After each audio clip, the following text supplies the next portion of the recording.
What's up, Titans? It's Tom Knight from Tighten Up Your Game, and today's video is going to be a little different, as you might have noticed by our sudden departure from the normal workout room setting.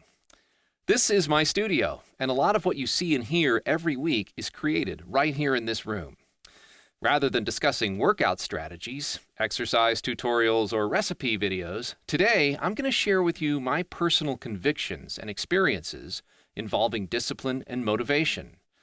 Especially at this time of the year when a lot of people start thinking about their New Year's resolutions, getting in shape, sticking to a healthier diet, or whatever other fitness goals you might be considering.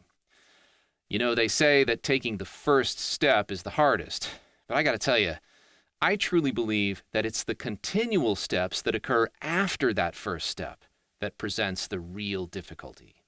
So today, I'm going to share with you precisely how I crush the urge to quit.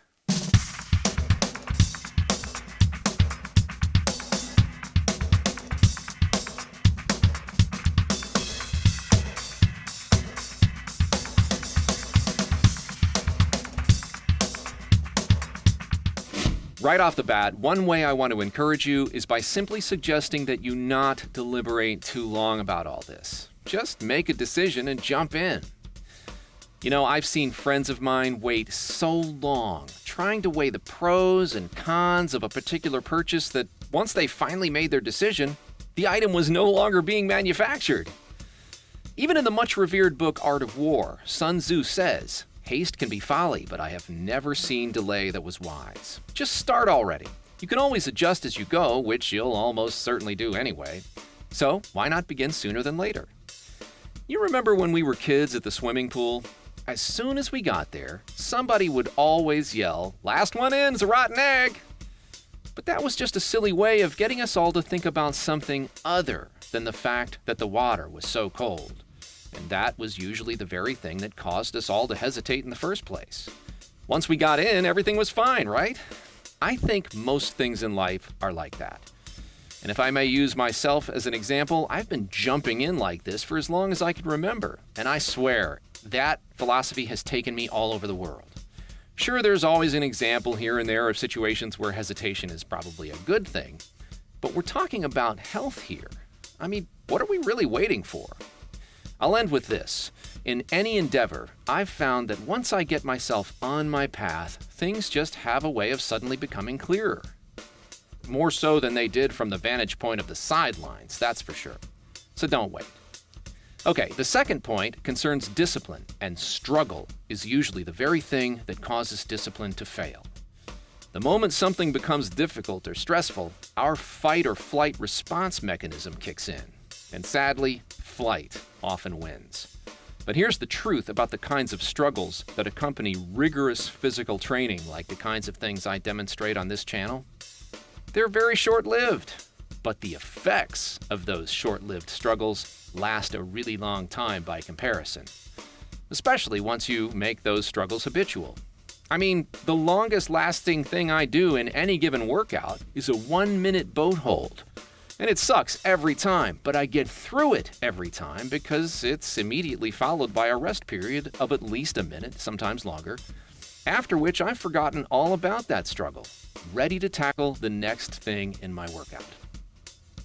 Most of my sets don't last longer than 20 or 30 seconds, which is really not long at all. And when I add up all the actual struggle time I spend in any given workout, it comes to a grand total of just about 15 minutes total. The majority of time spent in any workout, believe it or not, is resting between sets. But believe me, those combined 15 minutes are quite enough. My muscles are hammered by the end of my workouts. But come on, 15 minutes every other day? It's pretty hard to come up with plausible excuses as to why I can't suffer a little bit of struggle for a total of 15 minutes every other day. So I don't. Now, the final point for me is probably the strongest motivator fueling my efforts to become the healthiest, best version of me that I can possibly create, and that's this. I simply cannot, in good conscience, allow myself to be lazy when I know there are countless others out there who are bedridden, who are saddled in a wheelchair for the rest of their lives, people who would literally do anything to be in my position. People who would jump at the chance to feel the struggle of a grueling workout, if only they could. But they can't. And I can. So really, I'm just going to let this go to waste while there are others out there who would trade almost anything for just one day of my life being trepidatious of a little hard work? Not on my watch. It would be a disservice to those individuals if I sat on my brains pretending I was going to start tomorrow. So I start today, again, and I'll do the same tomorrow. It's never easy, but it's always worth it. Okay, that's it. I hope you enjoyed this video, and I hope it was motivational for you. If you liked it, show me some love by hitting the like button, and by all means, as usual, comment below if you'd like me to cover anything specific on a future video. Don't forget to click the subscribe button so you'll never miss any new releases. See you on the next one.